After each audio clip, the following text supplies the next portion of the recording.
হরে কৃষ্ণ। তো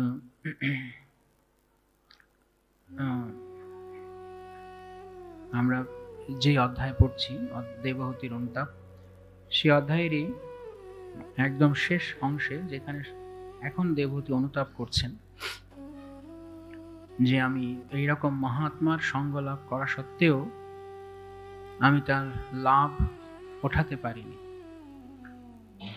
যিনি আমাকে কৃষ্ণ দিতে পারতেন, কিন্তু আমি সেই লাভ ওঠাতে পারিনি। তো সাধুর সঙ্গের কি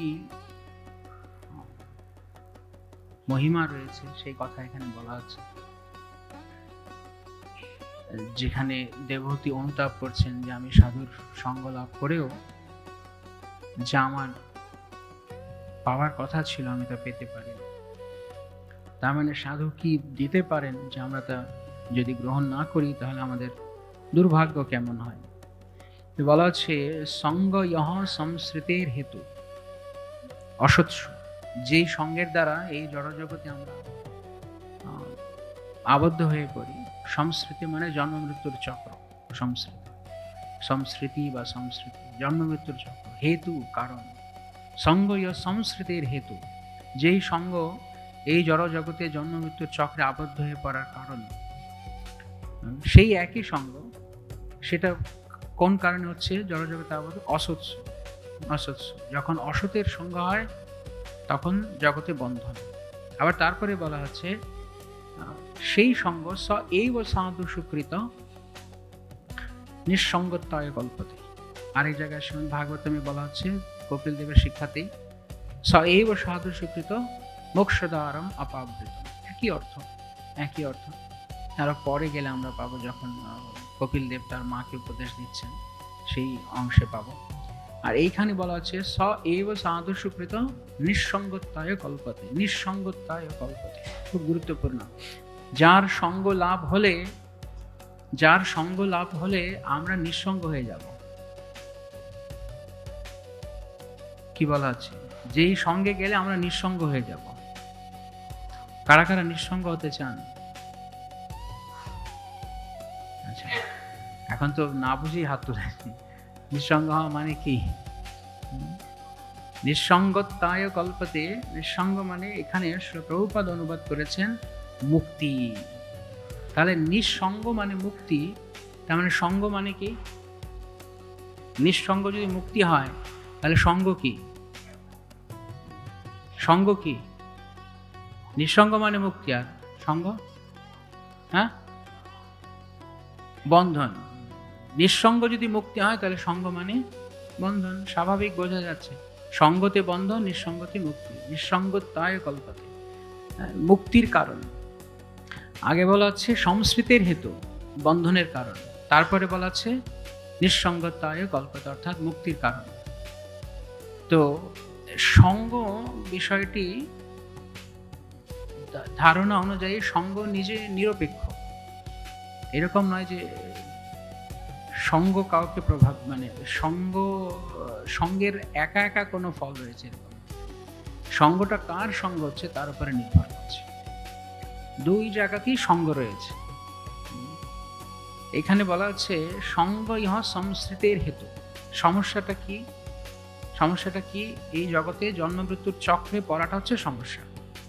1 নম্বর, জন্ম মৃত্যুর চক্রে পড়াটা সমস্যা। আর এই সমস্যা কোত্থেকে আসছে? হেতুটা কি? অসতের সঙ্গ করার কারণ। আর সেই অসৎ সঙ্গের কারণ কি? এখানে বলা হচ্ছে অধিয়া মানে অজ্ঞানতা জনিত। তো যখন আমরা প্রকৃত জ্ঞানে স্থিত নেই তখনই আমরা অসৎ সঙ্গ নির্বাচন করছি। যখন যথার্থ জ্ঞান রয়েছে তখন আমরা সাধুর সঙ্গ নির্বাচন করছি বা সৎসঙ্গ নির্বাচন করছি। সৎসঙ্গ শব্দের অর্থ হচ্ছে, সৎ শব্দের অর্থ কি? সৎ মানে নিত্য। তো যা কিছু নিত্য বস্তুর দিকে নিয়ে যায় তা কিছু সৎসঙ্গ।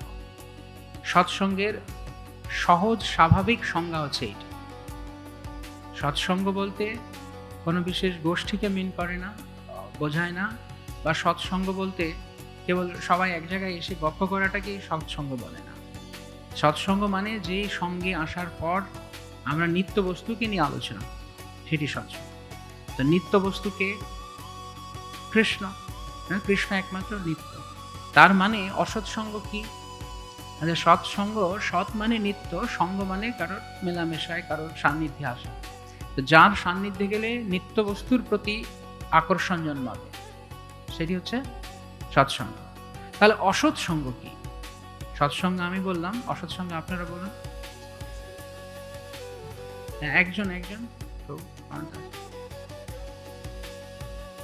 আপনি কি বলছেন? সহজ কথায়, যেই সঙ্গে গেলে কৃষ্ণের দিকে মন যায় সেটা সৎসঙ্গ, আর যেই সঙ্গে গেলে কৃষ্ণ থেকে মন দূরে নিয়ে যায় সেটি অসৎসঙ্গ। তাহলে এখন সৎসঙ্গ অসৎসঙ্গ বুঝতে অসুবিধা আছে? এখন সহজভাবে বুঝতে পারা গেল কোনটি সৎসঙ্গ কোনটি অসৎসঙ্গ নির্বাচন করতে কষ্ট হবে? একদম সহজ। যার সঙ্গে গেলে, যার কাছে গেলে আমার কৃষ্ণের প্রতি রুচি জাগবে, তিনি সৎসঙ্গ।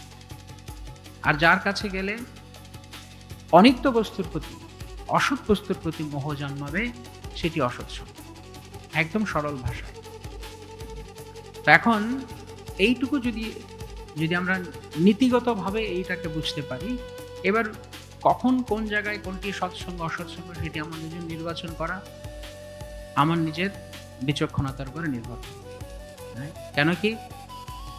কার সঙ্গে গেলে, তিনি কে, যার কাছে গেলে আমার নিত্য বস্তুর প্রতি আসক্তি জন্মায়, কৃষ্ণের প্রতি আসক্তি, তিনি সৎ, তার সঙ্গেই সৎসঙ্গ। আর যার কাছে গেলে এই জড়জগতের প্রতি মোহ জন্মায়, বা কৃষ্ণ বাদে, কৃষ্ণ ব্যতিরিক্ত অন্য কোনো কিছুর প্রতি মোহ জন্মায়, আসক্তি জন্মায়, সেই অসৎ। তাহলে সৎ মানে কি?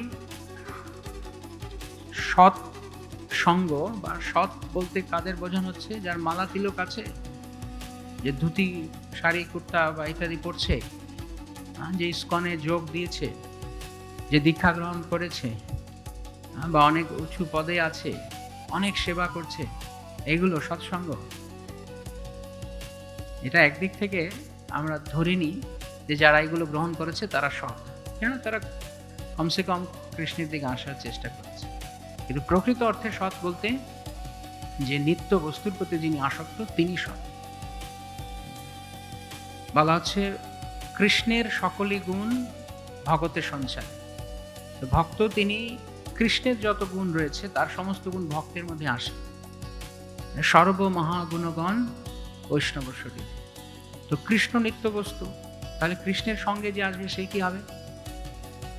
সেও নিত্য হয়ে যাবে।